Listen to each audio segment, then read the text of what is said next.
Hey everyone, welcome back to the channel. Today we're going to be reviewing three lenses: the 800 RF F11, the 600 RF F11, and the Tamron 150 to 600, which I don't have here on the desk because I've already returned it. I wasn't going to do this video here in this little studio room here. I did it in the field, but when I got back to the house, all the audio was trash. It was just couldn't use it.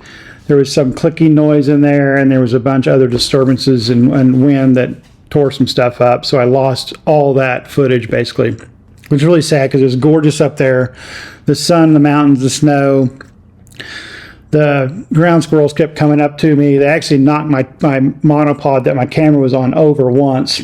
I saw them there. I was trying to ignore them, and they knocked it completely over. It was kind of funny, but anyway, here coming up in a week or two, you'll see that video, the photo adventure with the pikas and the ground squirrels up in Hatcher's Pass. So you'll be able to actually see that footage then, and maybe I'll have a little bit strewn in here, just little overlays and stuff. But so what we're going to be reviewing is the R7 with these lenses.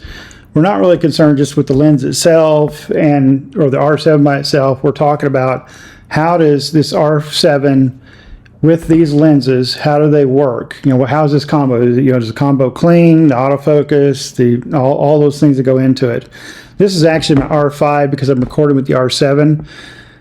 Because the R5 is beautiful for doing any type of video, but it stops at 30 minutes. And when I get going to these and recording them, they'll go over 30 minutes. Enough of all that. So let's get back to this camera setup. We have two lenses. Originally, I rented just the 800 F11, the RF version. And then I returned that, and I got back starting to look at the footage, and I thought of some things I didn't look at with this, so I needed to go record. So I went back and rented this again for a day. I thought, you know what, the 600 is available. Let's take the 600 too, because some of the things I had about this lens that I was curious about this one, I was able to look at. And thirdly, we have the Tamron 150 to 300 or 600, which I don't have here on the desk because I returned that a couple weeks ago. But I'm going to throw in my thoughts on that and how it performed from my perspective of what I did with this R7. I'm going to keep pointing. This is the R7, but this is the R5. Let's get into it. So the first thing we want to talk about is this is 800 millimeters. So with the crop sensor 1.6, this now becomes 1,280 millimeters. That's a lot of throw. A lot of throw. The 600 becomes 960 millimeters. They both have the same features on the lens. You've got your full and 20 meters plus. So that's quite a bit. Then autofocus, manual focus, and the stabilizer on and off. I will tell you these buttons stick out a little bit, and a couple times when I got out there, I was like, "Why is this not focusing?" These buttons get bumped a lot when you pull it out of the cases and stuff. So just always look at your lens before you get running, so you can see that. But these features are the same. I'm sure you've seen it before, how this lens focuses, or how it works is, this is the compact version. You have to unlock it on this ring here, right next to it, and then you extend it. Then you lock it back. You have to do that or the camera won't operate. It'll tell you on the camera, hey, wait out. So that's how you extend it to make it work. Two things I want to talk about first before we get rolling too much. I've said it too with the R7. It's nice to have the extra reach. We're not getting extra reach. It's not what we're looking for, it's extra reach. We're looking to make that image larger in the viewfinder. If your subject's too far away, you get all kinds of distortion due to distance from you. That's air, light, wind, water, all those type things. The most thing we think of is temperature. We get the dissipation of heat or cold, and change the temperature between you and your subject. And then what kind of wind's blowing through, which is blowing that heat back and forth. What kind of light you got bouncing around off things, and what kind of humidity you have in the air. All those factors lead into atmospheric distortion between you and your subject. So if you've got a subject that's too far away from you, it's always going to be soft. So a lot of times we talk about with these long lenses, we think they're soft. That's not it. It's just there's stuff between us and them. Over water, the temperature variations and the humidity and all that stuff is more amplified because the water temperature is different than ground temperature. So it fluctuates a lot more. So the farther an object is out across the water, the more hazy or softer or fuzzier it's going to look, less detail. Try to still get as close as you can, even though you have these big long lenses. You want to get as close as you can. That's one thing. So these really, you have two things: the distance to your subject, atmospheric conditions. You got to watch for those things. So don't think since you got 1280 you can shoot that thing over a couple football fields, you're going to get good quality out of it, because you're not, because you're never going to get that. No matter what lens you're getting at that distance, you're not going to get quality. Next thing we talk about is depth of field. The depth of field on the R7 is going to be the same depth of field at this 800 at F11 that it would be. Same depth of field when you get out there to where the subject is. That's because all you're doing is cropping in. You're not getting more compression, more or less focal plane. And it also the closer it is to you, the more the focal plane is, the wider it is. The farther out you get, the more narrow it gets. So just remember, you're not getting more compression because you're at 1280 or 960. You're still getting 600 distance of compression at F11. And same for this at 800. So remember those concepts when you're out. Don't expect, my whole point is, don't expect to get really far out, animal that's really way out there. You're just not going to be sharper. You still need to close your distance. So what you want to do is close your distance, get it bigger. I have an example of a song sparrow that landed fairly close to me, and he filled up the screen. If I'd have been shooting my other lenses, he'd have been small on the screen, and I would have to crop in. So let's get into the aperture of this lens and this lens. They're both at f11. When I first heard about this and saw this, I was like everybody else. F11, are you kidding me? I can't shoot that in anything. Well, examples I have from yesterday, I was in the shade the whole time, and then the sun went behind the crest of the mountain, so I'm getting reflection from the other mountain, but the light conditions aren't great. So at f11, you think, I'm not going to get that good of, the light's going to kill me.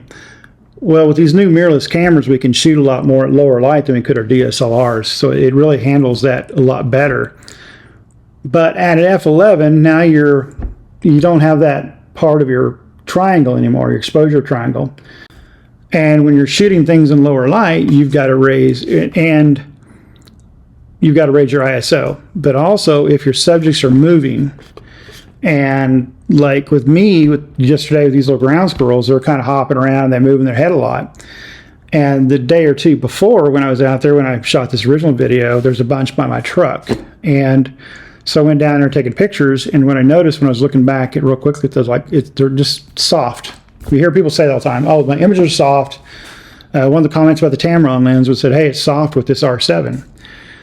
And could it be? Maybe not. We'll talk about that, because I got images. That's one of the reasons I rented the Tamron lens. And I said, okay, I somewhat know what I'm doing some days. And I'm shooting that R7 with this 800, and it looked soft. Then I looked down at my settings, and I'm shooting 500 and 640 for the shutter speed. And the reason that was causing so I was getting motion blur. So, just a little bit, just a hair, a touch, but it's motion blur is what it was. When you look at it, I could see a little bit of movement in there. It wasn't just out of focus or soft or hitting somewhere wrong. It was motion blur. Because those little squirrels are sitting there feeding and moving, they're constantly moving. They're not just stop. They don't really stop anytime. They're just constantly moving. So I would need to raise my shutter speed up to 800 to 1,000. And when I did that, sure enough, I didn't see that motion blur anymore. But since I had to raise that, and I'm in shade now, my ISO is going up. So I was shooting around 1600 before. Now I'm shooting at 32, 4000, and then a couple shots are 6400. We'll see what those look like here in a minute. We know that with the R7, from what I found, is it's fairly comparable to my R5 with its noise. It's a touch noisier, but not a whole lot. So I know I can recover those at, I want to shoot as low as I can, below 3200 if I can. And that's the same with my R5. I want to keep it as low as I can get. If I can get that 640, 320, 800 for ISO, man, I'm happy, because I know I'm going to have I don't have to do any work with that file. And so that leads you to your problem with, not the problem, but a challenge of shooting at f11. If you have to raise your shutter speed, you're going to have to raise that ISO more than likely. If you're not in really good sun, good light, you're going to have to push it some more. And so that's a little bit of a issue there. And why was I getting motion blur at that? You think that squirrel's not moving that fast, that at f11, and that I should be having that. The reason is because the length and reach of this lens, the effective focal length at 1280, that's the reason. So you got to think of it like this. Normally when you're shooting a lens Think of it like a pole or a string. It's, point A to point B. Here's where the camera is. Here's where your focal point, where it's going to focus on, the animal is. And normally when you move your lens, a little bit, you're moving it, trying to compose. When you're doing this movement, you're not moving very far against your subject. Normally, 500, 600, 400, whatever you're using. But when you're using this at 1280, you're much farther between, now you were this, now you're this, where your plane is. So any little movement you make with this camera, even just trying to hold it still, with that squirrel being 2/3 to half of my screen, if I even breathing, it would move off that head, or that head would go outside the AF box, which we'll talk about in a second. So it would move back and forth. And what I was noticing is it's extremely hard to keep this thing steady, handheld, and take your shots. Because even when you're squeezing, hitting your back button shutter or squeezing that, you're causing this camera to move just very little. But that little is moving up and down, left and right. And it's causing you to get off your subject. And that's where I was getting the motion blur. And if you turn this you turn the image stabilization off this lens, it will really hurt you. And so that was with the 1280. When I got to the 600 at 960, that wasn't as much of a problem. That 320 difference in throw was a big factor. It was a big change. So this was a lot easier to keep on something on a subject. So let's talk about that AF hitbox. That's one of the reasons. That's really what people wanted to know on this lens. And they want to know the image quality in the R7. Again, I'm going to act like this is the R7, this is the R5. I can tell when I pick it up. So with the R5, with this, you've probably seen videos, and I'll have a clip here showing you too while we're doing this, is this little autofocus area is real small on the inside. It's about half of the normal size of that. If you're on eye detect and the eye gets outside of that little white box that's drawn for you, you'll lose focus. It'll try to hit the body, and if it hits the body too much, the body gets out, so it loses focus. And I have an example with this lens, the 800, when that happened, when I've got a Seagull coming into land, it goes out of focus, in focus, because it got outside that point. With the R7 attached to this, it's between 2/3 and 3/4 of the screen. It covers a big chunk of the screen. So now you have a better AF area hitbox on that thing now. So it's a lot easier to keep it than it is with this, the R5 lens, a full frame sensor versus the crop sensor. So it is bigger, so that's nice. You still have a gap on the edges. That gap on the edges will get you. We're used to, with the R5 or other cameras, if you've got the eye focus for all these cameras, that is, you've got base corner to corner of your viewfinder. Now you have less, so you're used to trying to track a bird or an animal, and you can hit that edge, but you have to be careful that you make sure especially when eye focus, that eye has to be inside that inner area. So it's a wide inner area focus that you have to pay attention to. So birds in flight, which we'll get into in a minute, that will cause a problem because you're trying to keep it in there. And again, we talked about how tight this is. When you're farther away, any little movement is exaggerated. And what I noticed with this, with that focus box area, just like anything, time on the lens, time on the camera, you get used to it. The dials on the R7, my thumb's gotten used to those dials. A funny little story is when I was using the R3 to start working up which I'm working on a video on the rolling shutter and how does that affect us with wildlife photography and where is it pronounced, where is it not pronounced. I went to change my ISO like the same place it is on the R3 as it is on the R5, and I was going over here way off to where the R3 is the dial, and that's where this one is the joystick, and on the R7 and R3 it's the joystick also. So I was reaching over there, that didn't feel right, and I realized, oh, it's over here. So I had to kind of retrain my brain again to get back to the ISO where it was. But it was pretty quick, and I went back to R7, so I was starting not to have a problem going between the R3, R5, and going to the R7 to where my buttons are. So your fingers will get used to which camera you're using, just like your lenses.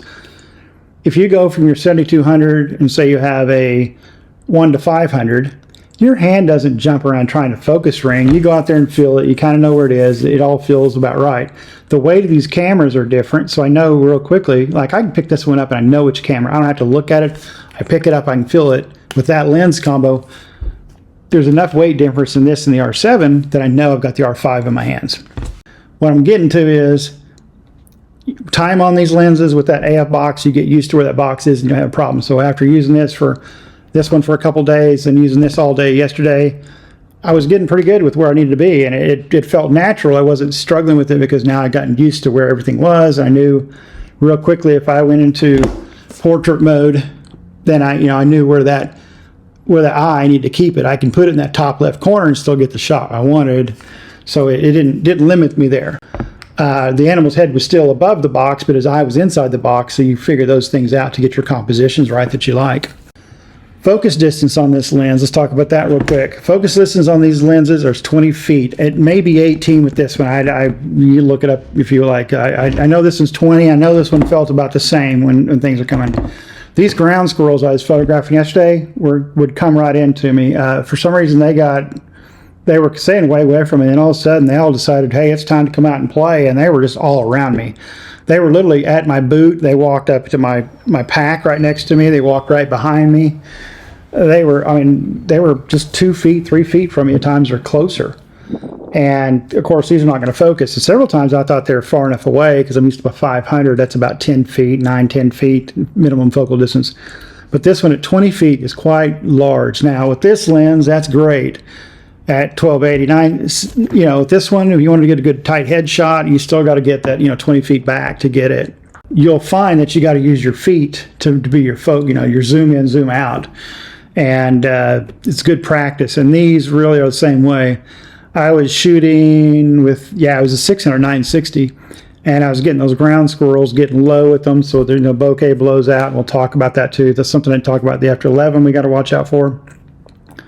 And they were getting too close to me, and the spot where I really wanted them was too close, so I had to slide back and not spook them, and then get the shots. And I was really close because anytime they'd walk like a foot or two to me, I'd have to try to slide down and get back. But then they were out of the area. I wanted to, there's some flowers and stuff I wanted to capture them in, so I kind of had to keep backing up till I got that spot, and then hope they come into it, which they did, and then get the picture. So 20 feet.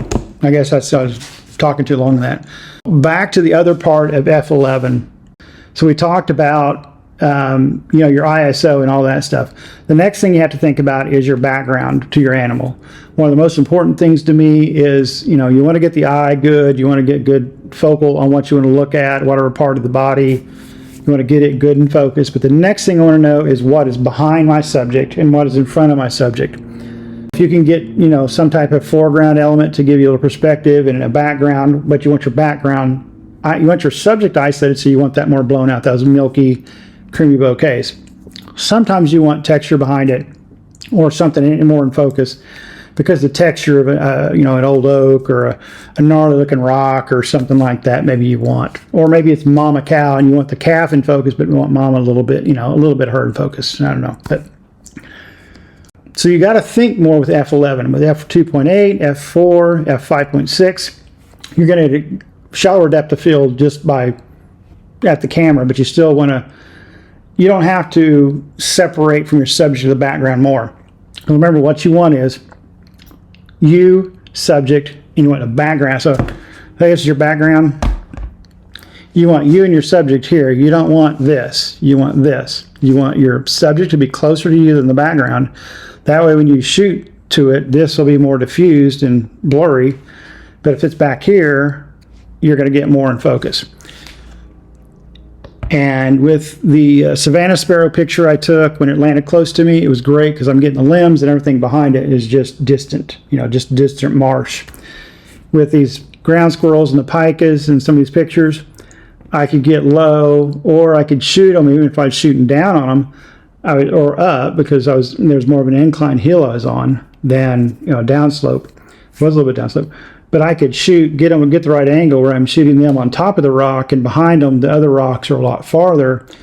But I had to work more with these F11s that I did with my F4 or my F2.8, because again, it's going to take longer for the aperture to fall off at F11. Now, when you're out here at 800, 600, it does get fairly narrow, so it's not too bad. So what I found, it was really easy to get the backgrounds and foregrounds I needed. It wasn't hard to get those same concepts. You know, if you want the foreground, get that foreground at the, you know, closer to you that you want to be blurry, and if you want some part of the ground right in front of the squirrel or whatever to be a little more in focus, you know, you're kind of getting that, and then behind it you want that to taper off, to blow out. So it wasn't that hard to get that. So for that point on this lens, you know, the F11 is not that much of a factor except for low light and subjects that are moving fast. So let's get into moving fast. Let's talk about non-birds in flight. We talked about that. So, you know, ground squirrels running around, whatever. This 800 lens is a little harder because any little movement you make with this lens, any little shake you make, breath, button, it moves the, you know, you're moving around on that subject. Really hard to do. Hand holding this for video, it's pretty tough. And this 600 at 960 wasn't as bad. It doesn't move as much. So, you know, animals on the ground, you didn't need that really fast shutter speed. I could still get down to 500, 800 and shoot this. My R5, well, my 500 F4, I can drop that if I wanted to lower. I try not to go below 640, 500 most of the time. So birds in flight.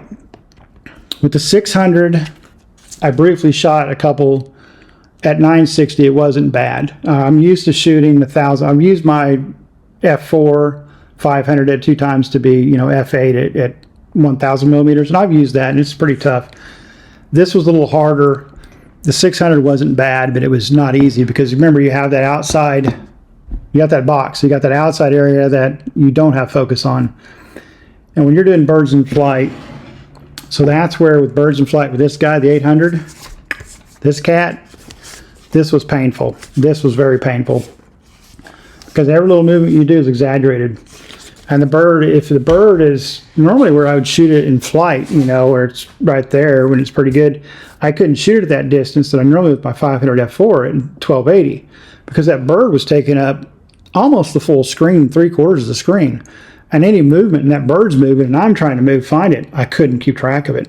So the birds had to be, with this 800 or 1280 effective focal length, they had to be almost where the bird was soft for me to really track it well and not have a whole lot of detail, because it had to be way out there for me to track it, because you got to follow that bird around. And again, every little small movement, you're using such a pinhole spot that your lens is trying to hit. Finding that bird, and you'll see it with the Atomos footage. Man, I struggled with, especially the Atomos, because I can't look through the viewfinder with the Atomos. It's up here on top of the camera, and I'm having to look through that, so I'm having to do this number. And it's you don't really know, especially this long lens, you don't know where it is, so every little movement you make, it's just going everywhere. I finally got some Atomos shots with the birds flying. So the 800, I took it out to Potter's Marsh, and I really tried hard. I wanted 3 criteria. I wanted a somewhat soaring animal or bird, so I wanted I knew I had ducks, I knew I had seagulls, so I could get that. Then I wanted a bird that was a lot faster, but not insanely fast, so the Arctic terns, I knew there'd be some out there. Then I wanted a small, crazy, wacky, fly everywhere bird, and that's the tree swallows. My whole point of that test was, can I get the lock on? How quick does it lock onto the animal within that AF area box? And can I get the shutter and capture the images? And the answer was yes. So over time, again, time on lens, it got a little easier to do. But this lens was painful for birds in flight that were not bigs. You know, seagull size or smaller, or duck size and smaller. Let's talk about the autofocus. These guys have an extremely good autofocus system in them. They have these USM nano motors are in here that spin really fast. So it's a really good motor in these lenses that pushes really well. Single point, when you're taking it and you're saying focus on here, focus on here, focus on here, it's pretty quick. It jumps really fast when you say go out there, come here. The next part, so you got really those 2 types of focus. The next one is when you're doing like area focus or animal eye detect. And animal eye detect is probably the slowest out of all of them because it's got to find and move and do all those computations. It's still snappy on all these things. This one was pretty good. And I've got examples where I'm using a single point to focus behind the animal. I come back to it, and then I hit that. And what you can tell is you see that little white bar come, and I'm hitting the autofocus. That's when it's starting to autofocus, and it jumps right to it. So it's pretty fast and pretty reliable. As long as you got most of the animal inside the area box, or you got the eye inside the area box, it would lock on really quick. A couple times when I had the eye kind of close to the line, it would come up to it, but it would be a little slower. It'd hunt for just a millisecond because it didn't see anything. It saw what it's seen in its area box is this brown There's a squirrel standing up. All it sees is brown. It looks like a tree to it. It doesn't know. It doesn't see an eye in the head because the eye in the head's above that line. As soon as I got that head closer to that, you know, the eye is closer to that line, it grabbed that eye. So it didn't need the full head, it just needed part of the eye. So it was pretty snappy. So I like the autofocus. The autofocus on these lenses with the R7 was really, really good. I tested the R5, is about the same speed. I didn't really see any difference in the autofocus with it. But so the R7, these focus really well.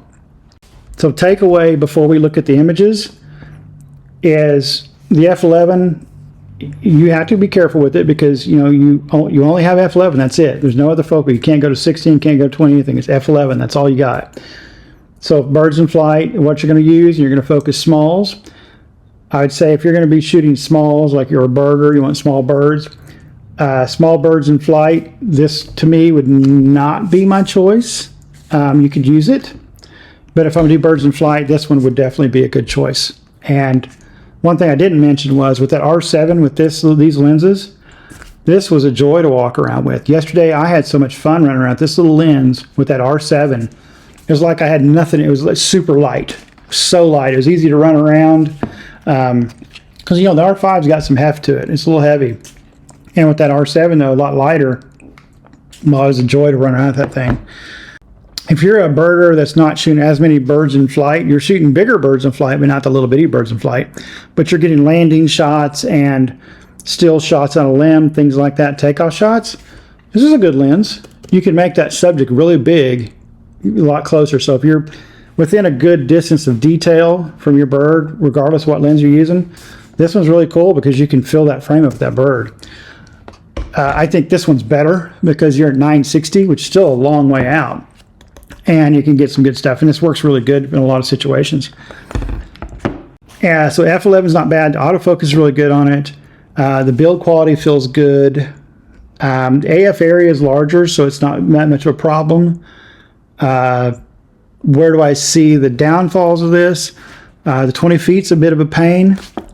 This one for birds in flight or anything with motion blur, you got to raise that shutter speed to not get that shake. And the second day, because I'd run this for several times, I used this for a little bit, but I was running this one almost the whole day. And the rest of the day, I use this very little. I use this a lot. It was just so much easier to use at all the things I see in savannah sparrows, the squirrels, the pikas, and pikas aren't very big. They're about the size of a chinchilla. And, you know, it worked really well. I was really surprised with it. It was pretty fun. But with all that said, now let's go look at the images and see what we got. So let me put all this stuff up, and then we'll get into these images on the laptop and look at them.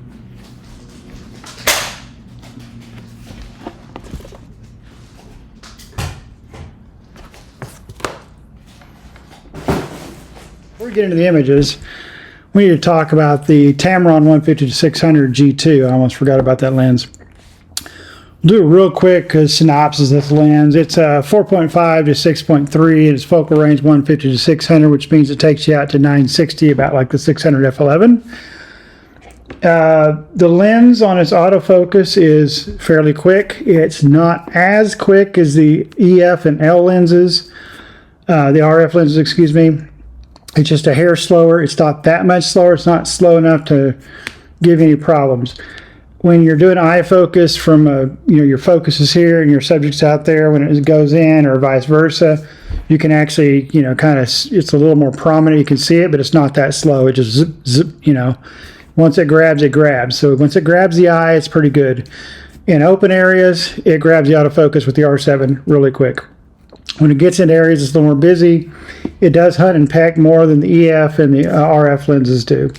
Again, not that much of a hunt and peck, but just it is noticeable more than the other two lenses. Its hit rate is okay. It's not as good a hit rate as the EF and RF lenses are.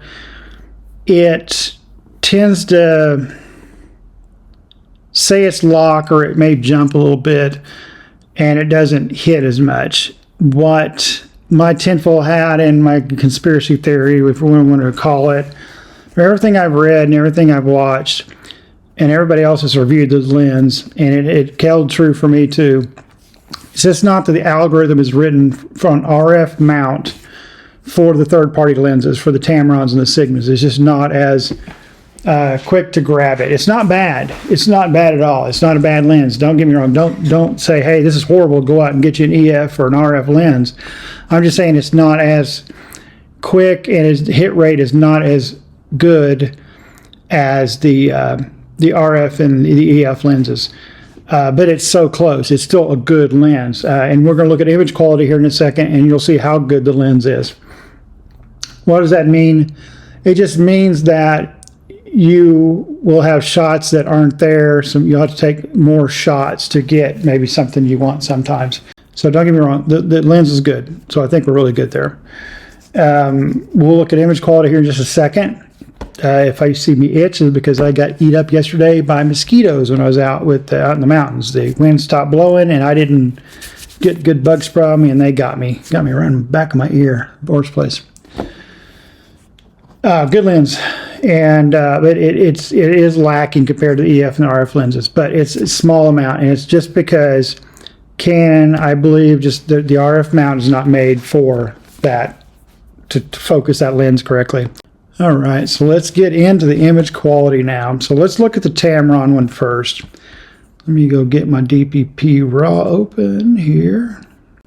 Let's look at this set here. All right.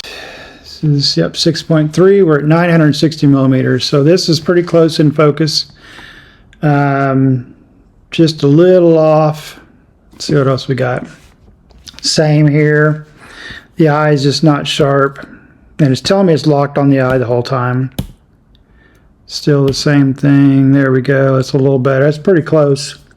It's pretty close is what you're going to get. These all look good. This looks good. It's pretty good. So about the fourth image looks hot. That one looks good. That's motion blur. 800 ISO. Remember, shutter speed, sorry, is what I'm shooting. That one, it's just, oh, looky here. Oh, that's cool. So this one's pretty good. This is all in shadow. You can see a little light here. It looks fairly okay, but look at that. That is cool. How many images do I have that in there? None. It's barely there. Let's see. Sun star is what I'm getting all excited about right in here. It's there, right there. Oh, there it is. More gold here. Same thing. Yeah, this is not bad. Now it's in. Oh, it gets red, white, yellow, red. Look at that. Like it's got a little sequence. Just light off that water. Light refracting. It's pretty cool. It's 6.3. It's interesting. And let's find another image.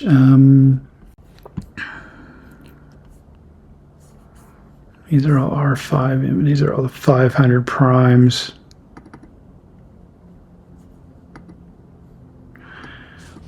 That's a 500 prime. You can already see there's still all the feather detail here. And I feel all these are good. This is the 500 prime. To get a comparison of those, what those other ones look like versus this one looks like. 500 prime is just a phenomenon. This is why you want the 500 prime. This milky looking stuff. Yeah, it's hard. It's expensive. So let's find something that looks close to that same exposure. Let's look at this set here.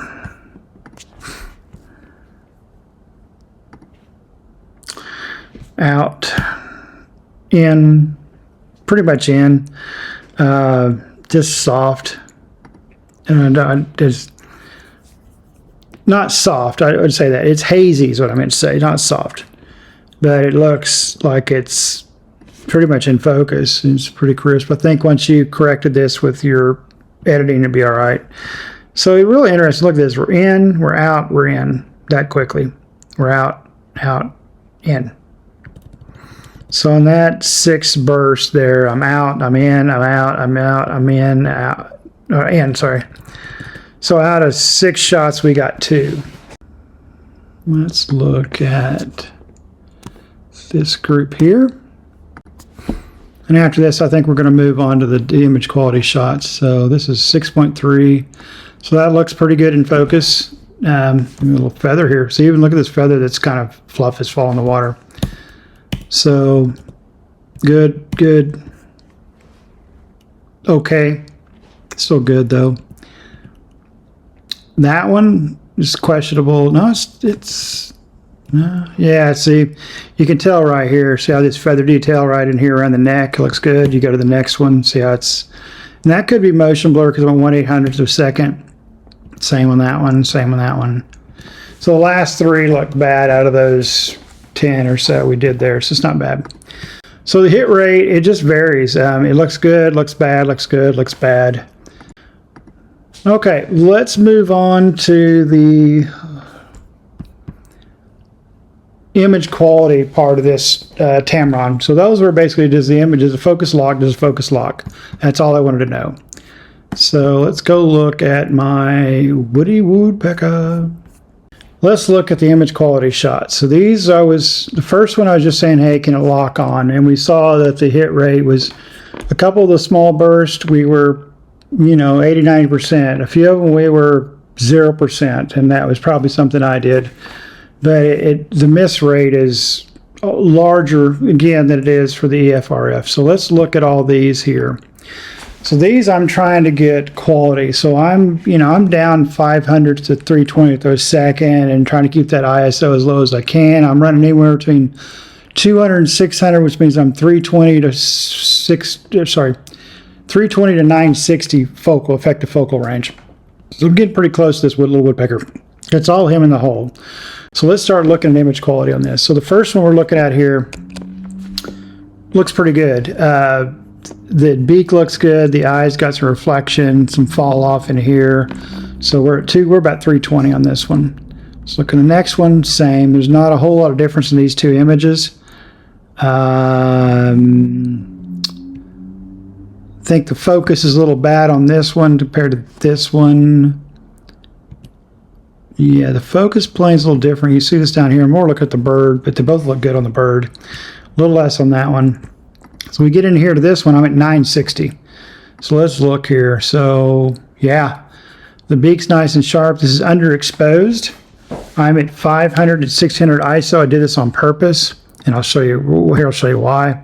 What I wanted was this dark green. So by underexposing it, it made this look more dark green, because what I can do is I can come in here and I can mask this bird and bring his exposure back up, and I can bring the tree back up a little bit if I want to. I could just mask this whole area, bring this back up exposure, and get this nice green background. But the feathered beak's good here. See the good scratch on his beak. His little feathers on top of his head look pretty good. It looks like a little soft around the eye, but not bad. Let's go to the next image. So this one here, we are a little off. I think this is motion blur. Possibly. He's probably sticking his head out or something. I'm trying to see what it's in focus. Everything's just a little off. It looks to me like motion blur, because it looks like it's this right here really gives me an idea it's motion blur. Same on this image. It looks good from here, but once you start pixel peeping, this is nothing that Topaz or DxO probably would help with. It's not going to completely fix this. Where I'm seeing the issues right here with the eye, this little white patch above and white patch below in that eye, which is interesting. Everything else looks good. All right, here we go. All right, so this image looks really good. These feathers on top. So if anybody tells you that lens is soft, that it doesn't work with the R7, got sawdust, these little feathers look good, this looks good, the eye looks good. This image here is off. The focus is missed. Yeah, I can see it. Focus is hit right here behind it, not on it. We saw this happen with the R5 and the R7, so this is not anything to do with the R7 and that Tamron lens. Let's go to the next image. This one is a little better. The beak is good, but everything else is falling off, so it's hitting probably hitting this bark. But that beak was close enough out where it's close to this bark. Let's go to the next image. So this one looks like we are pretty close to tack sharp. That eye is nice and crisp. The beak looks good. The little fall off back here in the back of the head, we're at 400, so we're at 560 effective focal, 5.6. So 400, 5.6. You should see some fall off back here. This image is miss again. I don't know where it's hitting, but it's not hitting the bird. Let's go here. We have another. I don't know where it's hitting. Maybe hitting here. Just not.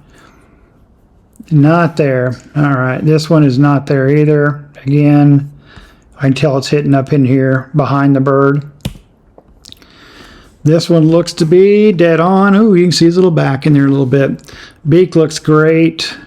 You know, this is what it looks like before. You know, we're at 320 millimeters again. Got to remember, I'm zooming in here, pixel peeping all this.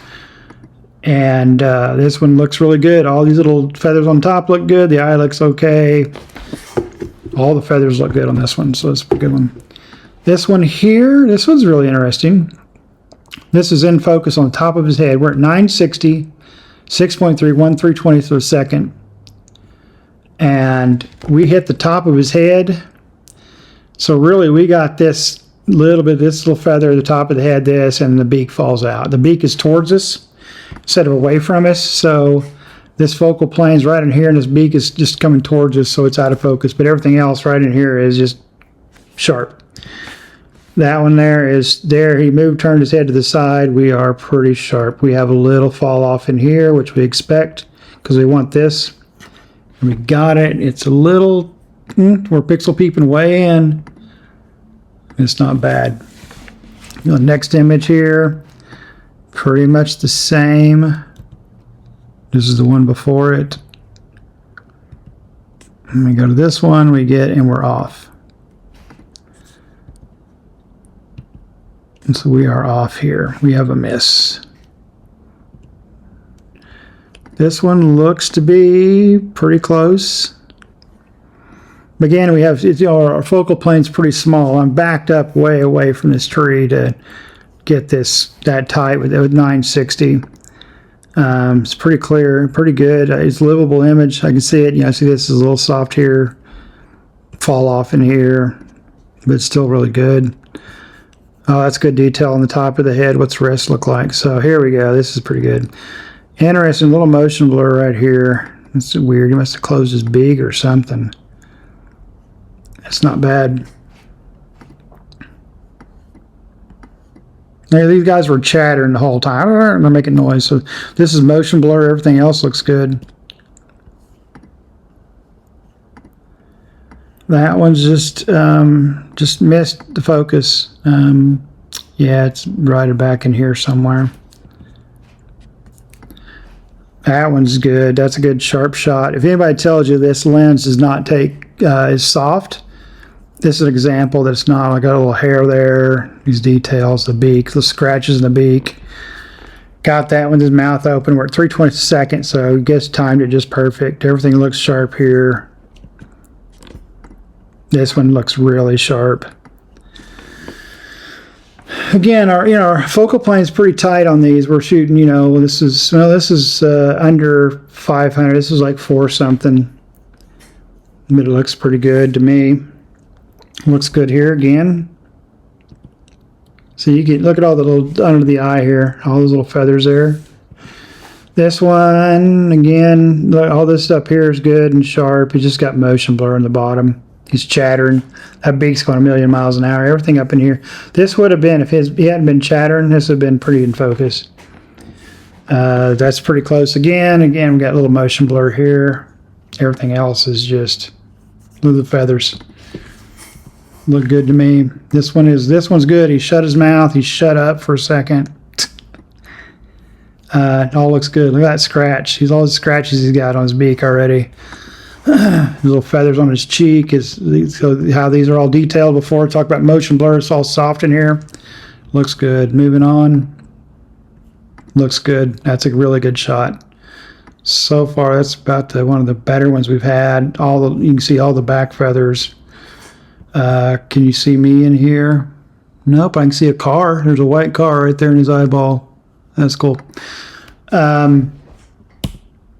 Yeah, oh, look at that. Got his mouth open. We're at 3/20 a second. It's amazing we got that. Usually we'd have motion blur. That looks good. Nice and sharp. So we'll just stop it here. Anybody that tells you that Tamron, because the main thing I wanted to test that Tamron was, is this lens sharp? I had comments said they had heard from somebody, because it was in the comment section somewhere, that people were concerned. That said, I heard that the R7 and the Sigma, I think, maybe in the Tamron, was soft and blurry and not, I don't think they said not usable. They didn't, it was not good. I was just showing you right here. Look at this picture, guys. That is, I mean, that's a little bitty, that head on that bird is probably an inch. Little bitty bird, and that's a great quality. To me, I think that's just sharp. You could probably get a little sharper, but that's pretty sharp to me. You got to remember too, you're talking, let's put it in perspective, that lens runs about $900, 150 to 600. You have a ton of range. You can get image quality like this. You may have less hits when you're shooting 30 frames a second because you've got more frames you're shooting. Even at 15 frames per second, your hit rate's going to be the same as 30 frames per second. But a lot of that, you got to think about it, it's probably user error. You know, try again, try some different settings, try something different.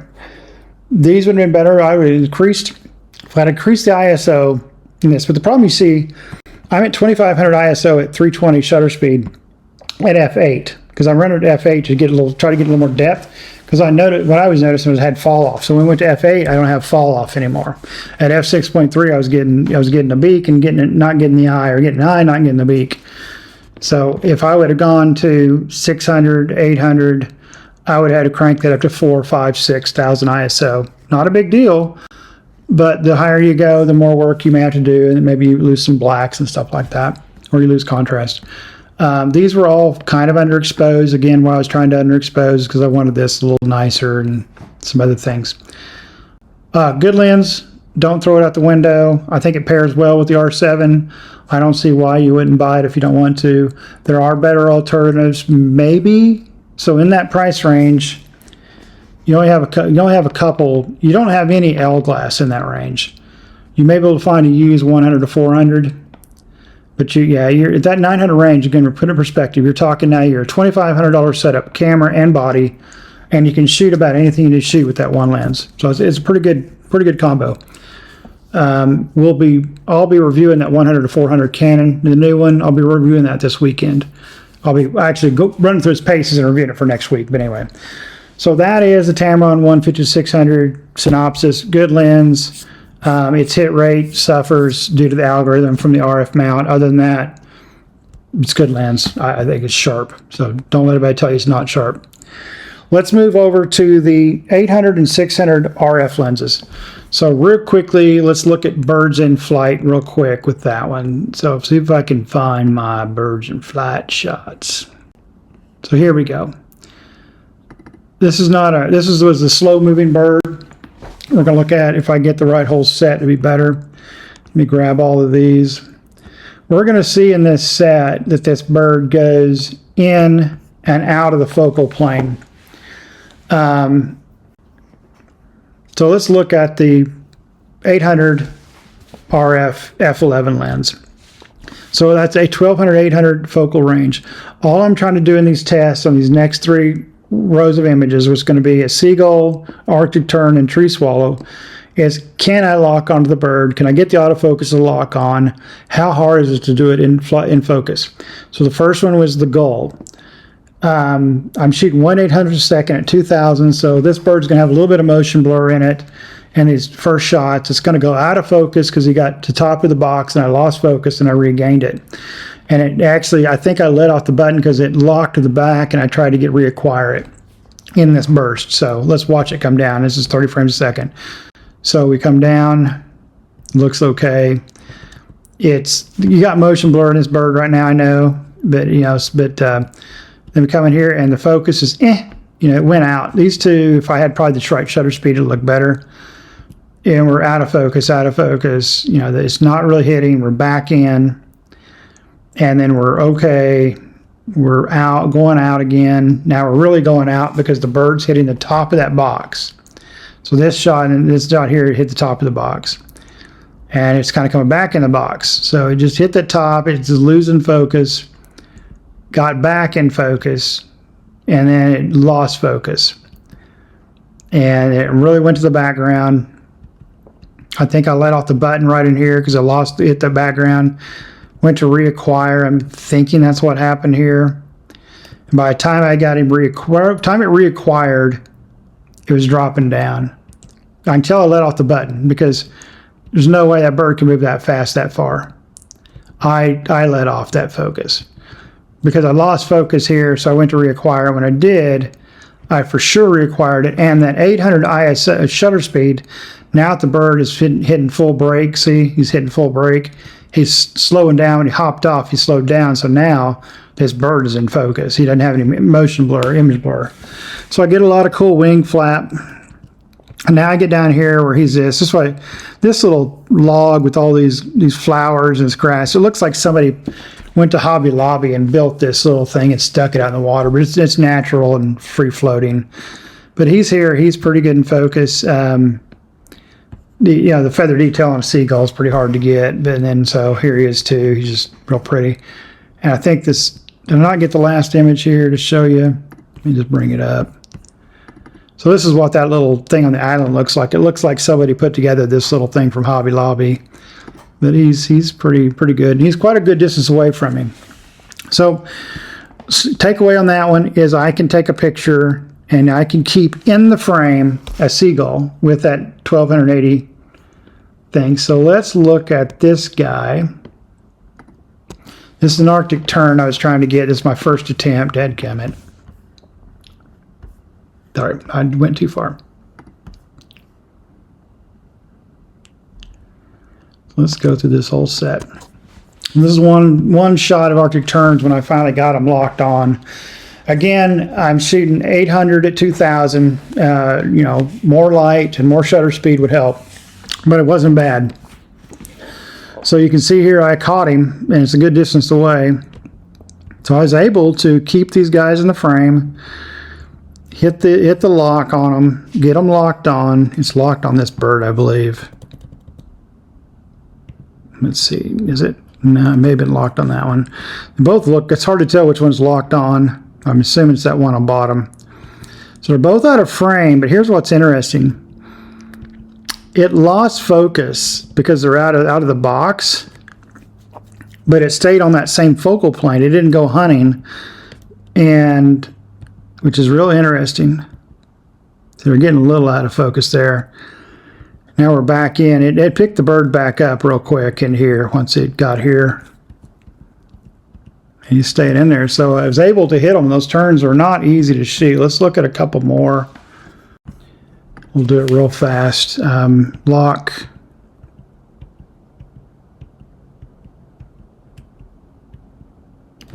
There's not a whole lot of details. Bird's a long way away from him. It's not horrible, but turns are horrible with the eye anyway. Again, I'm just trying to say, can I lock? Can I take the pictures? This is an interesting one. It's in, staying in. It's at the top of that box. I guess just I'm moving fast enough for that camera. I didn't lose a lock. This guy's right on the edge of that lock. He's above the lock, but it stayed in. So that's pretty cool. So it's possible with that 1280 to lock on. Now let's go to the really fun one. This is a tree swallow. This is what I knew was going to be the one. When I first started, I was getting frustrated trying to get this tree swallow. They're so small, and that 1280, any little small move that you move, you're just all over the sky. So you're really having to move that thing till you finally see a dark blur go into the frame and hit that focus and see if it grabs it. And when you did get through there and you hit it, it locked on, and here's what we got. Quality's crap on them, but at least I caught it. Autofocus hit it. I'm shooting 1/800th of a second ISO 4000. This guy should be a blur, and he's not much detail there, but he's cruising. Look, wings are back. So I'm trying to track him, and it's tracking, and I'm locked. Now he's soaring, thank God. He's flapping. So yeah, I was able to get a tree swallow. You know how big those are, the little bitty. I was able to track a tree swallow. Here's some more.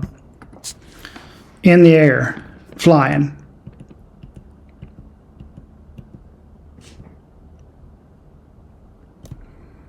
And that was tough.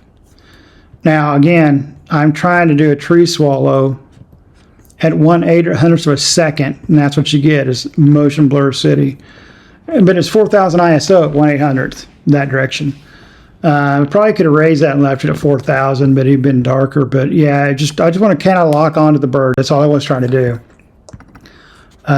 Here's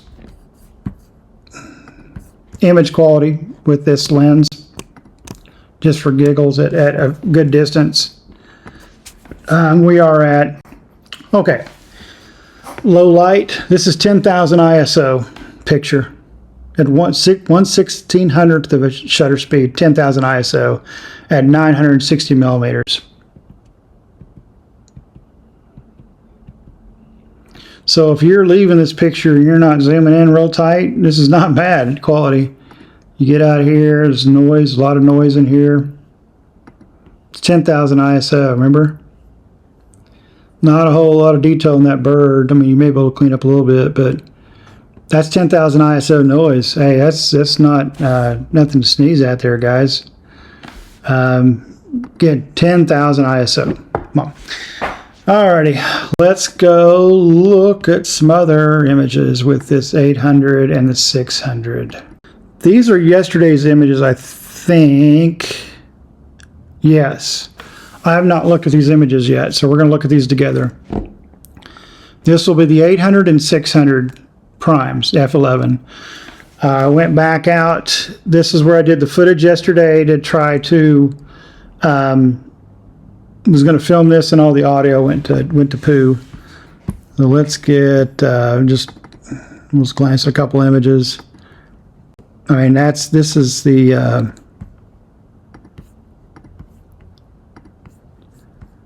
this is the 600 here.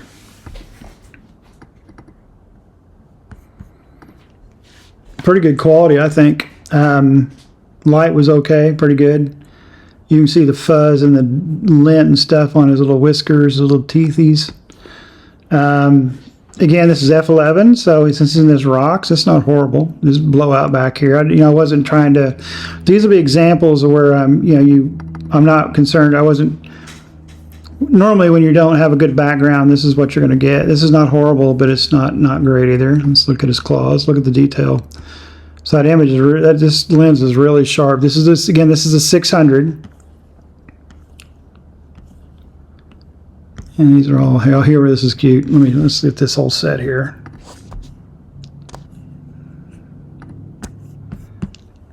Let's look at this. And this ought to be cute. So we're at 1/500th of a second at ISO 800. Little off on that one. Not as sharp there. That's what I was looking for. Oh, that's funny. All right, so Carl. But yeah, so there we go. There's a ground squirrel is what these are. Pretty good quality. We're zooming way in. So we're at 960 effective focal length. Let's get in here. I'm going to get to some that were a little better. Again, these first ones I was doing were showing what it is when your background is too close. And that's kind of one of the concepts I wanted to show in here. So we'll just look at a few images here. Make sure these are the... this is the 800 here, the 9 with 9 because it's 800 says 800 960. This is not it missed somehow. It's going to be motion blur at 1/500th of a second, so it's probably me moving and shaking. And I think I can tell it is by that right back there. Yeah, I'm just. This is all motion blur. That's what I meant by when you're at 1/500th. Here's this low shutter speeds. It's just such a long focal length that any little movement is getting you. So these should all be the same because they all look the same. Look at all these 30 frames a second. I'm just going nuts here because he didn't really move too much. So let's just go through these, see if we see any that look like they're in focus. Wow,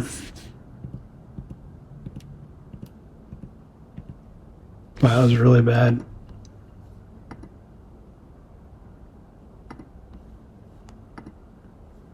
Yeah, it's all motion blur.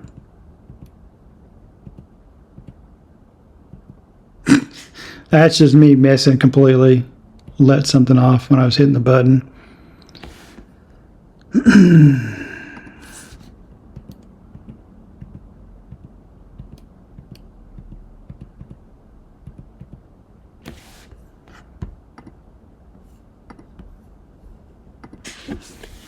It's just not there. Something's, you know, it's just, 1/800, so I'm increased, but I still don't like it. It's just not there.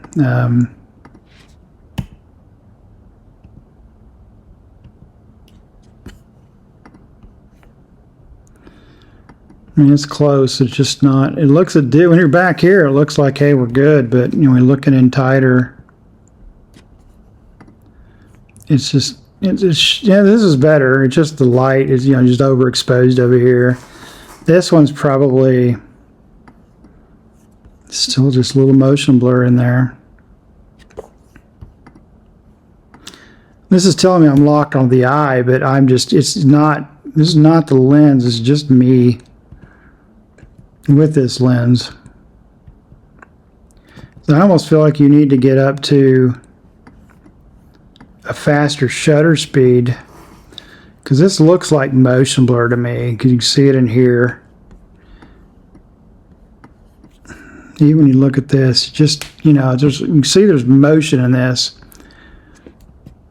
Cute, get the light closed.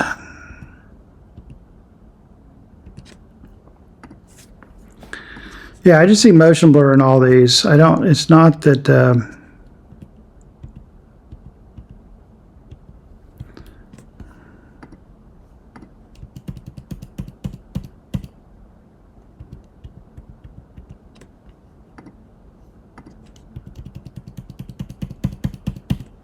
yeah, I don't like any of them. Let's see where we're at here. Let me see which one this is. So it's back to 600. So I don't think I got any of them with this 800, with this squirrel, which should have been easy to do. I almost feel like you got to put it on a tripod or a monopod or shoot a lot faster shutter speed. So just for contrast, let's look at this 600 with this little guy.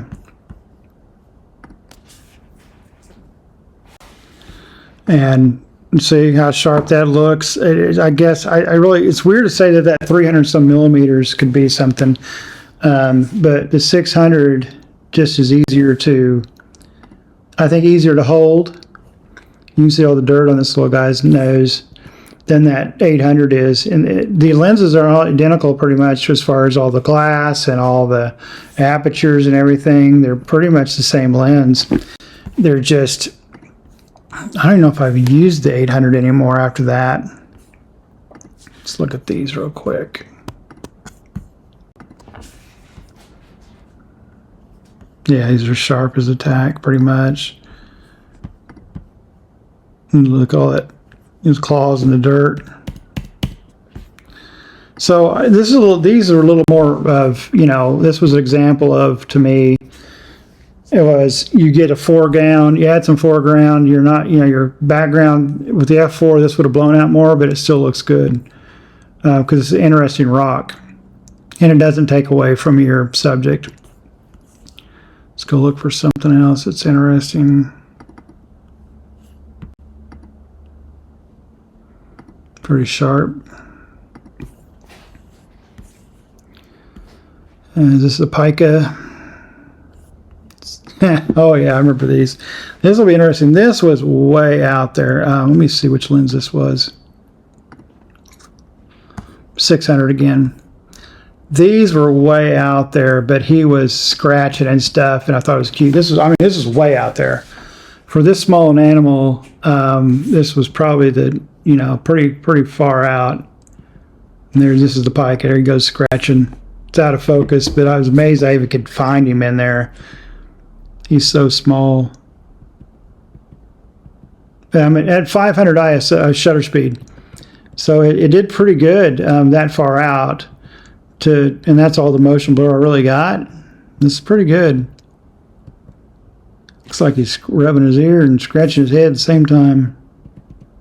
Little feet. I bet you never see the bottom of their little feet. It's pretty cute. I didn't get any good rock pikas. They weren't on the top of the rock, so let's keep on moving. I believe this is my another pica shot. Let's look what we got. Again, this is an example where you can't blow out your backgrounds on your shots. See how this is all really in focus because of the F11. This is the 600mm, so 960. I didn't know if he was even being focused because he was just so far out there. It's not bad. Not bad. Yeah, he's not horribly far out there. I mean, pretty good distance. Let's see what else we got. Well, here he is a little closer. Got some food in his mouth. Look at the mountains in his eye. Again, the backgrounds, you know, he blends right in. They're so hard to see, but his flowers are pretty. Or ground cover. Let's move on. Let's go find some of the good, you know, where I was really working to get that background. This is more pica. Let's see what he looks like. Because like I said, I haven't looked at these images at all. I just remember kind of what I shot that day. This was a test of, see, he's got grass and a lot of noise, a lot of stuff around him. And it pretty much it's a little off, but it's pretty close. They were taking these type of shots of birds and complaining about they couldn't get lock on them. And I put all this stuff in front of him and behind him, and it found him.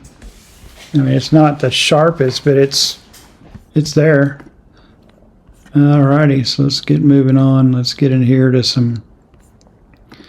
This will be interesting. We got a lot of movement here, and I don't know what I was shooting, so let's look.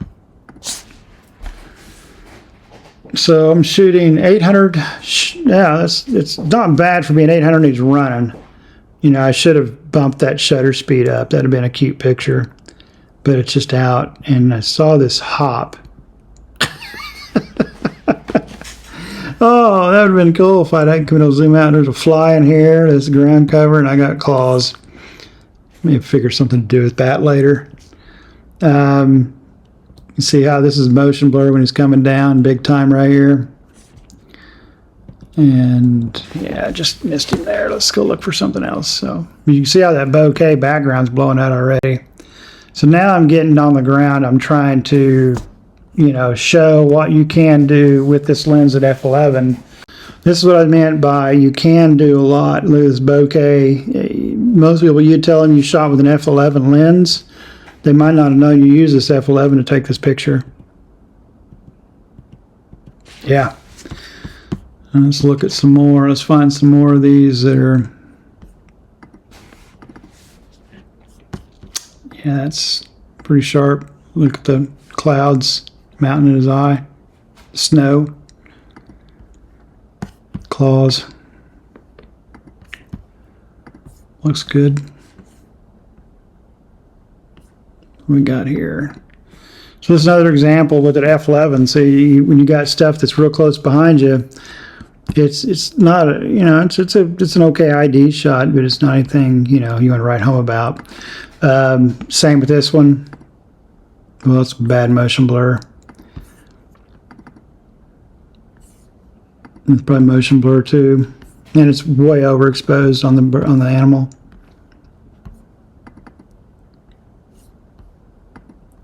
Well, I could brighten him up. That's kind of, I like that. See, look, I like the browns and the richness of this bokeh.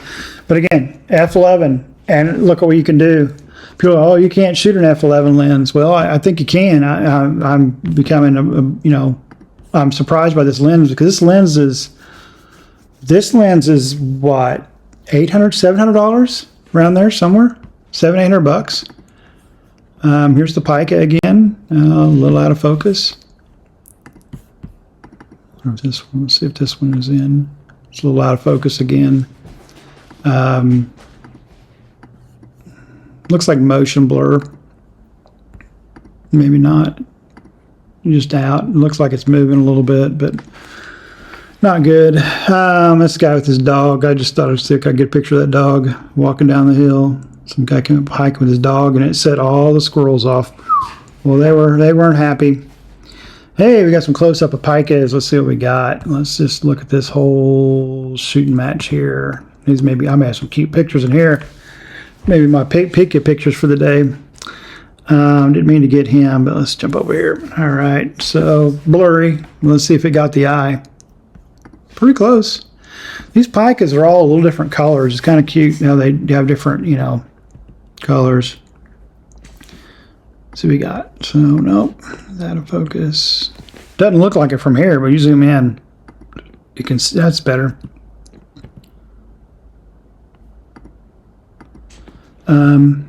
Pika? No Pika. Still no Pika. Here we go. Let's see what we got here. Ooh, that's sharp. That's a good shot, a good sharp shot. I don't know what this is. He says, no, you can't look at me. Oh, look at that. So, 600 F11 lens. People go, you can't get any good shots. Well, I think you can. This is at 2000 ISO, 1/500th of a second. And that is tack sharp.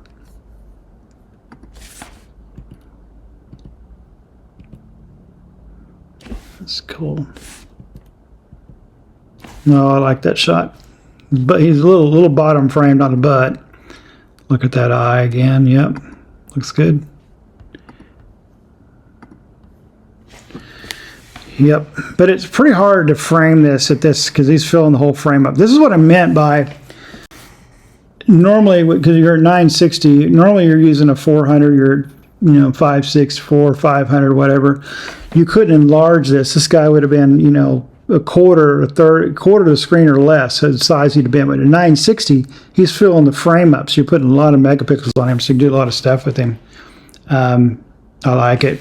I like that one too. Look at that. You see the sky, the blue, everything in his eye.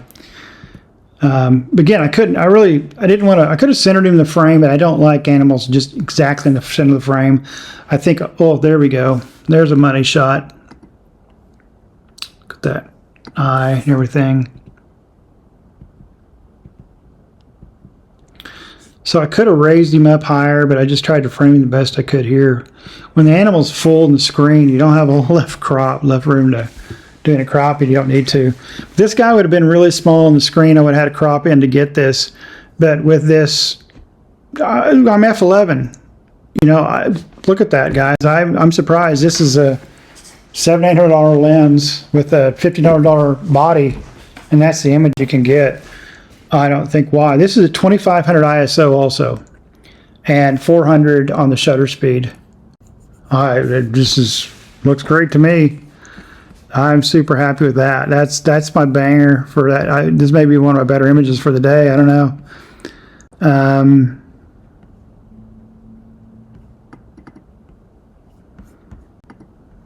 Let's see, hit this rock here. Didn't get him. Missed. Oops. Again, this is where the F11 is going to get you fits. Well, the F4 would have done the same thing, right? This is so close in here. I love when they are cutting grass, getting a mouthful. I want the flower shot eventually. So this is F11, and I'm not unhappy with it. You could, in Lightroom or Photoshop, you could blur that even more if you wanted to in the background. But that's tack sharp. It's the foreground to me looks good. You can work on the colors in Lightroom. Since as you shoot raw, your image is a little flatter. I don't know what I'm taking a picture of here. Let's see. Oh, Pike is out in the open in the field. So let's look at these, because this is what people were griping about, saying, hey, when a bird's out there amongst all the the foliage, it's not locking on. This thing was telling me it was hitting the eye. And look, this is all kinds of foliage out here, and they said it can't do this in busy backgrounds. Look, that's pretty much in focus to me. Got his butt a little more in his head.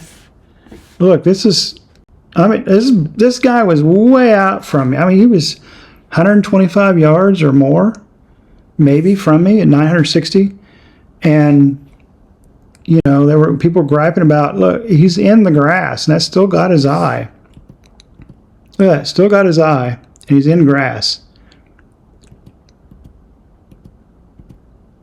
A little off in here a little bit, but I'm kind of, Look at that. Well, I can't zoom in anymore, but he's out there. He's pretty small in frame. Those pictures I took a while ago where he's really full in frame, they would have been just a hair bigger than this with the with the 400. But yeah, I mean it's locking onto him pretty good. Let's see the frames. Let's move on. Let's look for some better. Let's look here. I'm gonna try to do some foreground. This guy had real fat cheeks. Try to get cutesy with the grass, but it just may work. Background's too close, and he's out of focus. Background too close. In focus. I believe I'm still using, I got to liking this 600 so much. I was just using the 600 the whole time. I wasn't bringing the 800 out much at all. I really like that 600. It's so light. Let's focus on his head, but he's not. Oh crap. Forgot to take care of the whole series. Let's just grab this here and see what we got.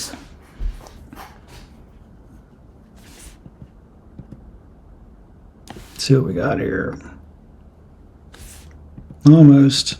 Just to wish that wasn't in his eye. That's off. It's off. I wish this image I was wanting these little white flowers with them, so I was sitting there kind of watching, hoping. I knew they were right there coming on the top, and I was trying to lay down the ground, and he just wanted to stay too squat. It's pretty close in focus. It got the flowers more than it got him, but yeah, it's that ground cover is really neat. Let's keep looking here.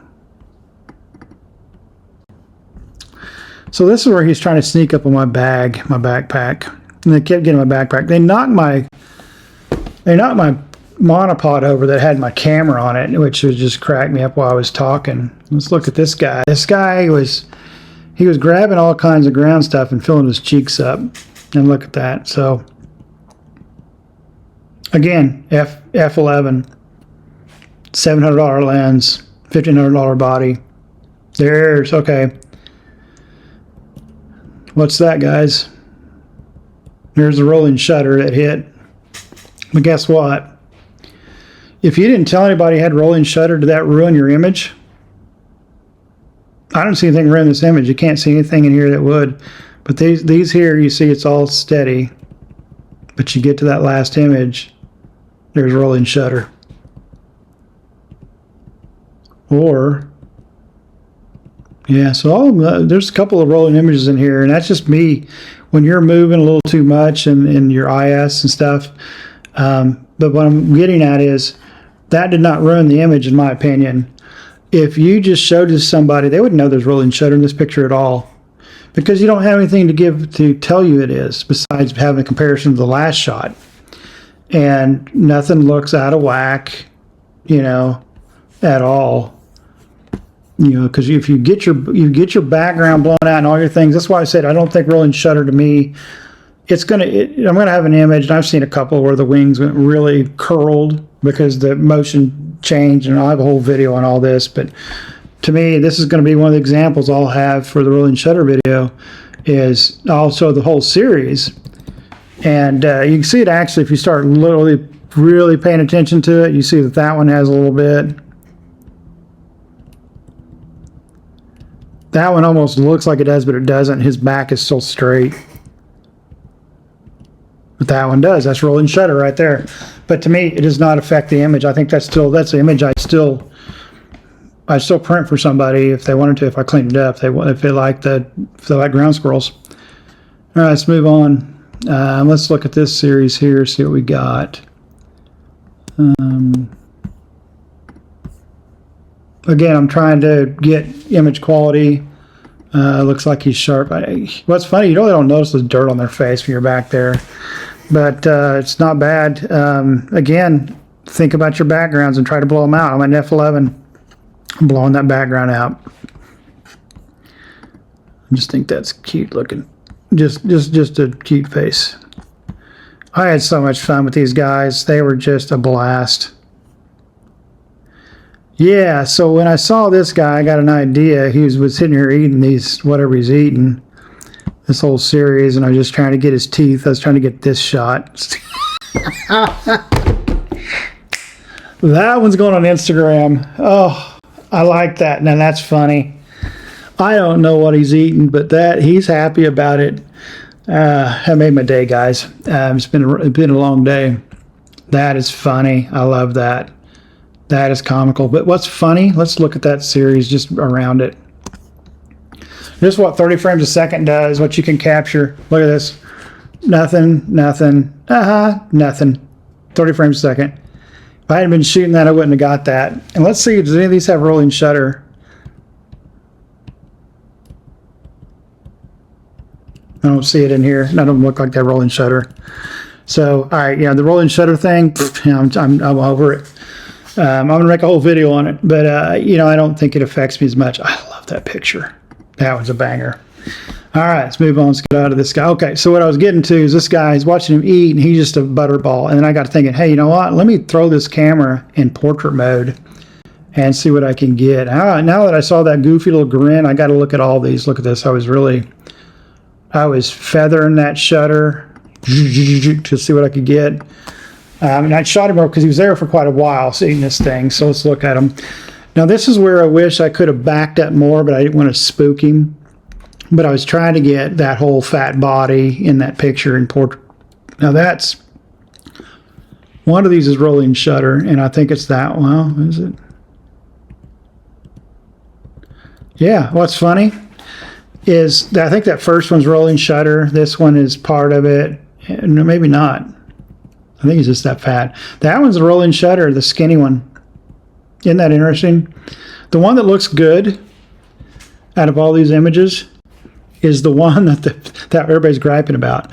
So these other ones are not rolling shutter because they're the same. The one that is skinny is rolling shutter. And I think what I was doing, I was trying to get him in the frame, his belly. I wanted to try to get him even.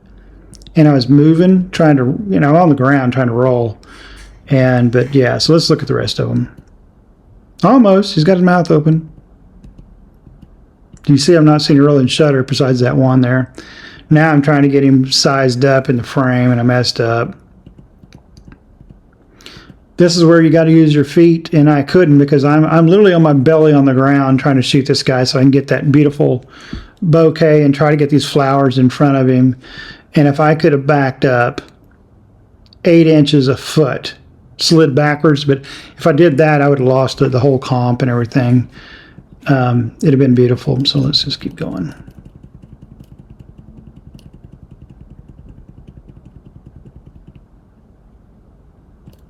What was that? Back up.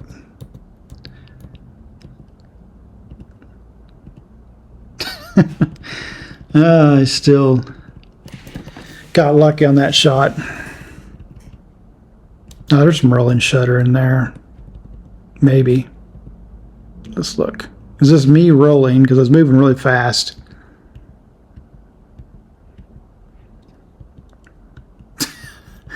So that's rolling shutter. Those two. Those both are rolling shutter. Even. That's back. So these two are rolling shutter.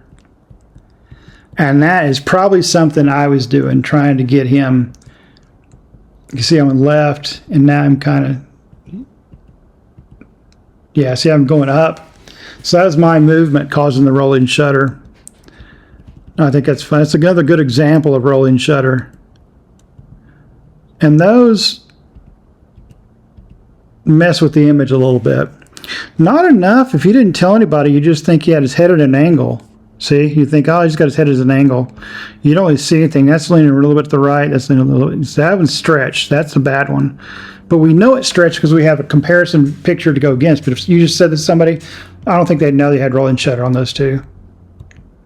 We know because his eyes ought to be even in the other pictures, but in those two he's not. Anyway, enough of that noise. Let's go look at some other images real quick, and we'll get out here and give a synopsis of this. But I haven't looked at these images, so I'm having a lot of fun looking through these. That's great. That's my bag right there. Flowers. I wonder if you can see me. I didn't think to look in there. Do I see me? I think that may be me there. That's a rock. Let's get farther. So yeah, here we go. I was trying to get them. They were all over my bag. So there we go. That may be a thumbnail. I like that. control on the camera. So that gives me an idea what I'm going to do in the future. Set my camera down and my bag down and get away. Just get the camera set up a little better. That's the R5. It's seen a little action. All right, let's see what else we got. What the heck was that?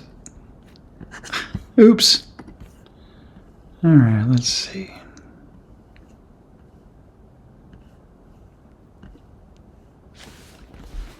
Oh, here we go.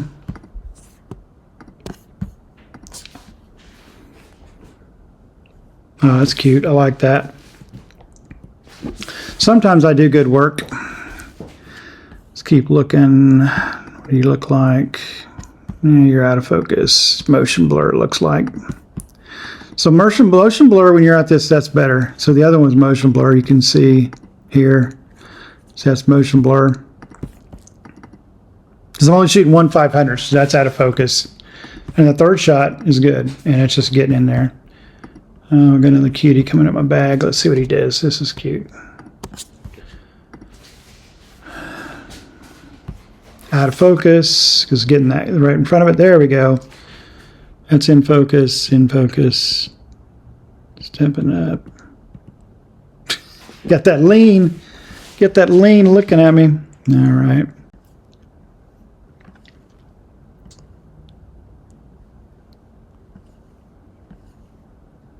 Yeah, here's how close they were getting. Let me back this out.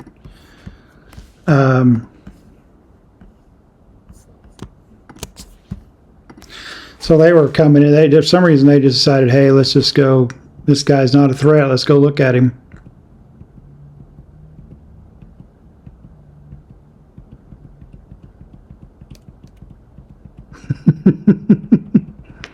This, I believe, is my... I think I put my 14 to 35 on. I'll tell you here in a second and see. Yeah, it's the 14 to 35 f4 lens I put on that. And I was at 35, so I'm about 50 millimeters, I think. So let me see. Did I change back to the... no, I'm still at the 600. I just like that 600. I just really was banging that 300. It's just taken... I mean, come on, guys. Look, this is all blown out. It's just, if you think about your backgrounds with these F11 lenses, you can get this. And it's given me pause. Do I want to... I mean, it's not an expensive lens at F11. It's 960. It's super light. I mean, run around with that lens. You could throw that in your backpack to do any hike. You know, if you think I may see something, you just toss it in there. These images, I'm extremely happy with them. They're really good. Look at you can see the mountains and the clouds there. Yeah, that's it for, those are the pictures I took yesterday. Come on, what do you think? This is 600 millimeter lens, F11, R7 body crops. We're at 960. This was super cloud covered where I was at right now. This picture right here was taken. The clouds are coming in. So this direction is behind me. But you can see his eye here. See how dark everything is? So I'm sitting in complete shade. The sun has gone. This mountain had this big kind of sharp ridge of rocks, and the sun had gone right behind that. It was cloudy right there on top of me, and then the sun went behind the mountain. What we're seeing is behind me, where the sun's still hitting the hills behind me. And this is all in shade, and this is the image I'm getting. I'm at 3200 ISO. Oh wait, hang on. This is 5000 ISO at 1000 shutter speed. What do you think? R7, 5000 ISO, F11. Ground squirrel, you saw in the picture by my boot. They're small animals. That's 5000 ISO.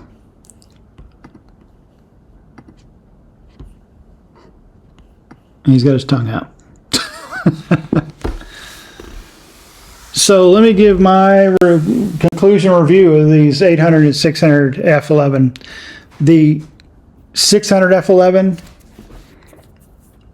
gives me pause to think, if I ever have a little extra cash when I want an extra lens, would this be the one I want to play with? Now, I've already got it reserved rent for this weekend for the 100 to 400, the F8 lens. I think 5.6 to F8. I'm going to try that one out this weekend. I'm going to go up here and try to find these guys to give the same A/B comparison, kind of like I did with the woodpeckers, but I can't find those. I know I can find these little guys all the time, and I like this image. I think this is a good, maybe not a wall hanger, maybe it is if you're really into these ground squirrels. I think it's a good Instagram picture. It needs a little, not much work, but just a little bit of work on this will make this image look really good. I've got blur. I put my camera lens on the ground, and here's my focal plane really good. This is a little bit of a hill that dropped off. I've got layers. I've got a gray layer with a little bit of brown. I've got this flower layer in here, and I've got a mid-ground with him, and I've got a foreground. I've got all the little classic elements you want, and he's in focus, and he's got his little tongue out and looking like a little T-Rex. It's a good little lens. I'm way shocked, more than I should be. It takes a lot of work. You gotta work to get your image. I mean, once I got these guys coming in closer and they were more accustomed to me, but you gotta move around, because just to my left, if I was shooting to my left, instead of where I was shooting this direction, I would have had those images where I had all those rocks in the picture, like you saw in some others where they're not as blowed out.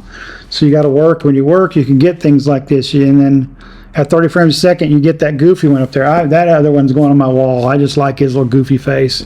It's going to be somewhere in here, and I like it. The 800. I probably should have shot more with the 800, but these guys came in close. I was having so much fun. The 800 was harder. It seemed like with the 800, because it's such a far focal range, that 200 more millimeters, that any movement you made, you got motion blur. With that 800, you're going to have to shoot at a higher speed ISO, or shutter speed, excuse me. Got to shoot a higher shutter speed, which again makes a higher ISO. So I guess I was Freudian slip there. I think you're going to have to do that. So that 800, I think it's got its purposes, but I don't know what. Oh, I forgot. There's one more picture I got to show you. But this guy is the one I was going to talk about. This sparrow landed, song sparrow landed right next to me. Not too far, probably 30, 35 feet from me. So this is where the 800 I think is good if you're a birder. I'm at 800 ISO, the bird's standing, sitting. It's still not exactly crisp. It's telling me it's locking on the eye. And it is, but I can still see motion blur in here. To me, this head looks like it's motion blur because the head's moving, nothing else moving. Everything else looks, and it just may be me, but let's look here. There's a little, see, sometimes you can see this. This is rolling shutter. These two, see that's moving. But to me, there's nothing wrong with this image. There's nothing hurting. These limbs are not straight up and down. Who would know? Who would know that you had, rolling shutter in here? But this is where I think the 800 F11 comes in to what you do. If you got perch birds, you got birds that are flying in, flying out, and you can focus on a spot, or you can use a monopod or a tripod. I think the 800 F11 would be a good lens for birders. But I would just assume take that 600 for what I do. I'm not really like a birder. I don't go out looking for. There's times I've gone out looking for a small bird, but we're after something we know it's in the area. But if you're, again, these images are completely raw. I've never touched any of them. Like I said, ones we hadn't even looked at before. But this is the 800, what it can do when a bird lands, and this is what you buy that one for, my opinion. These RF 600, 800s, you're not going to find many of those used. There may be some out there in the lower 48. There's not any up here in Alaska. I think they're $900 and $700 or something like that, or $800, $700. That 600 F11, those images are really good. I think it's great for a quick hiking lens. I'm really curious to see what that 100 to 400 F8 looks like. But out of the three, if I had to pick one of the three, I'd pick that one for the price, the 600 F11. Anyway, guys, that's those three lenses. The two F11s, I think they're really good. The 800, I think is situational. 600, I think is going to be a workhorse for the price. Remember, perspective, $700 lens, $900 lens, $900 lens. Perspective, 800 situational, 600, I think it's a good banger. That Tamron is a good workhorse. Yes, all of them you can do better, but for the price, I don't know if you're going to be able to do better. We'll see with that 1 to 400. And if the third-party lenses ever start getting made, maybe we'll have some better stuff there. So until the next episode, guys, I think I'll do the rolling shutter one next. People probably will. It'll probably get a lot of controversy probably come from that one, but. We'll see. And as I look through more images, I'm going to look through burst images. We're going to do just like we did earlier. We're going to look through 70, 80, see what we see. But anyway, guys, until the next episode, you guys stay safe and go out and run that shutter and get you some pictures. You guys take care.